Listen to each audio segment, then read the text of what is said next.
सो PKL season 12 को शुरू होने में अब सिर्फ 2 हफ्ते से भी कम का समय बचा हुआ है एंड एक बहुत बड़ा अपडेट आ रहा है कि एक बड़ा रूल चेंज होने वाला है।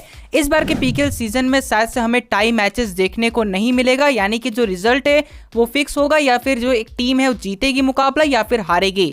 अब वो कैसे होगा? टाई ब्रेकर के जरिए इस बार का पीकेएल में आपको लीग स्टेजेस में टाई ब्रेकर देखने को मिलेगा। अगर कोई मैच टाई में एंड होता है तो टाई ब्रेकर क्या होता है वो भी हम आगे एक्सप्लेन करेंगे एंड साथ में ये भी जानेंगे कि क्या मेरे हिसाब से और चेंजेस होने चाहिए जिससे पीकेएल का जो आने वाले सीजन है वो और भी ज़्यादा एक्साइटिंग हो जाएगा। तो वीडियो के एंड तक बने रहिए। की पॉइंट्स की बात की जाए तो इस बार के पीकेएल सीजन 12 में ऐसा सुनने को मिल रहा है कि टाई मैचेस नहीं होंगे। अब जैसे कि हमने शेड्यूल अनाउंसमेंट में देखा था कि 132 मैचेस से जो मैचेस ओवरऑल है वो रिड्यूस होकर 108 मैचेस हो गए एंड अब हर टीम 22 मैचेस नहीं खेलेगी, 18 मैचेस खेलेगी। इसके पीछे एक ही वजह है कि जो टूर्नामेंट है उसे एक्साइटिंग और बनाया जाए। जियो हॉटस्टार पे आएगा तो अब यहाँ पे व्यूवरशिप पे देखा जाएगा कि किस हिसाब से कबड्डी को ज़्यादा यहाँ पे प्रमोट किया जाए, तो जिसके कारण फॉर्मेट एक्साइटिंग होना चाहिए एंड कुछ रूल्स होते हैं वो अगर चेंजेस किया जाए जिससे ऑडियंस यहाँ पे फिर से अट्रैक्ट होगी एंड फिर से प्रो कबड्डी को पहले जैसे देखने लगेगी।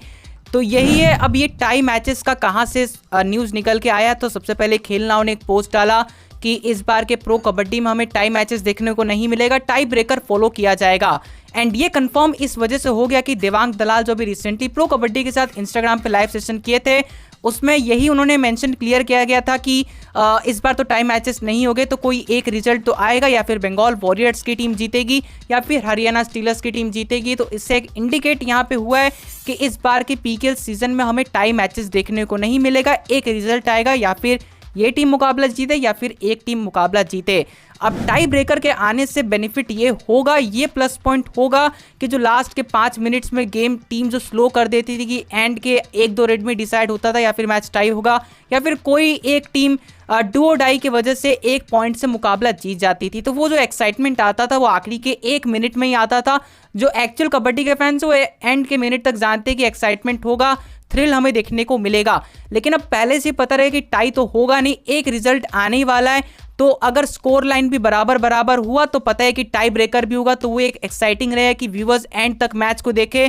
तो ये एक काफ़ी बड़ा पॉइंट होने वाला है जिसके कारण प्लस पॉइंट प्रो कबड्डी के मैचेस में साबित हो सकता है एंड इसी की वजह से टीम्स को ऑलरेडी पता होगा कि टाई मुकाबला होगा नहीं, तो मैचेस इंटेंस हो गए एंड जो टीम्स होगी वो हर रेड में पॉइंट लाने की कोशिश करेगी एंड जो स्ट्रैटेजी जो पहले होता था गेम को स्लो करके एंड में डुओ डाई में खेलना वो बिल्कुल तरीके से चेंज हो जाने वाला है अगर टाई मैचेस का रूल यहाँ पे इंप्लीमेंट किया गया तो। So as of now official कुछ भी अनाउंसमेंट नहीं हुआ है, लेकिन डिस्कशन में अभी भी चल रहा है कि शायद से टाई ब्रेकर वाला जो सिस्टम लीग स्टेजेस में हो वो इंप्लीमेंट कर दिया जाए एंड एक बिग टर्निंग पॉइंट होगा प्रो कबड्डी लीग के लिए। अब बात करते हैं कि टाई ब्रेकर होता क्या है। अब जैसे कि आपको पता है कि फुटबॉल में मैच अगर नॉकआउट के मैचेस में 0-0 पे या फिर स्कोर लेवल पे एंड होता है तो एक्स्ट्रा टाइम में जाता है, फिर इसके बाद वो भी अगर टाई हो जाए तो यहाँ पे पेनल्टी शूट आउट होता है, जहाँ पे 5-5 यहाँ पे किक्स करने होते हैं, पेनल्टी शूट आउट होता है।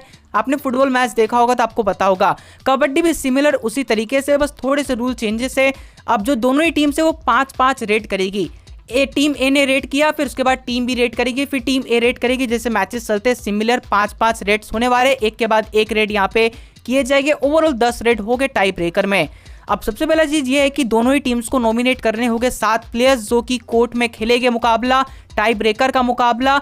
अब सब्स्टिट्यूट वाला भी होता है वो नहीं होगा, 7 प्लेयर्स पहले नॉमिनेट हो जाएंगे, वही ओवरऑल पूरा यहाँ पे टाई ब्रेकर का मैच खेलेंगे।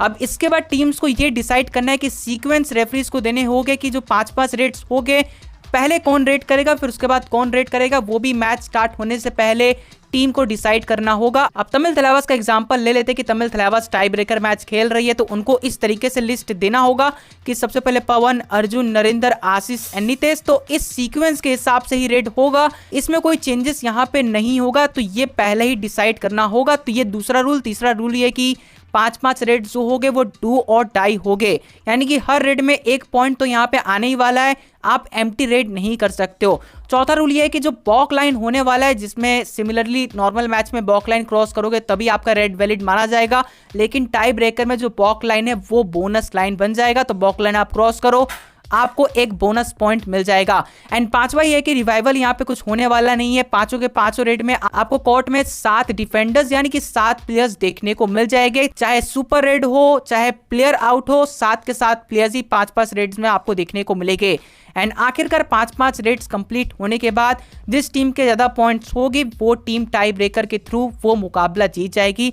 तो सिंपल सा रूल है। एंड थोड़ा सा आप कह सकते हो कि कॉम्प्लिकेटेड है, लेकिन अगर आप रेगुलर बेसिस पे या फिर हर एक वीक में या फिर 10-10 मैच में एक बार आप देखोगे तो आपको एंड हम भी उसके यूज टू हो जाएगी किस तरीके से टाई ब्रेकर होता है। जैसे कि क्रिकेट में हमें सुपर ओवर का पता है कि किस हिसाब से होता है, वैसे ही कबड्डी के बारे में हम जब देखेंगे टाई ब्रेकर के मैचेस लगातार तो हमें कबड्डी के भी टाई ब्रेकर जो रूल्स है, जो थ्रिल है वो देखने को मिलेगा। लेकिन हाँ, ये कहना होगा कि कबड्डी के टाई ब्रेकर मैचेस में हमें इतना सोचने का समय नहीं मिलेगा जितना हमें फुटबॉल के मैचेस में देखने को मिलता है, जितना हमें क्रिकेट के सुपर ओवर में देखने को मिलता है।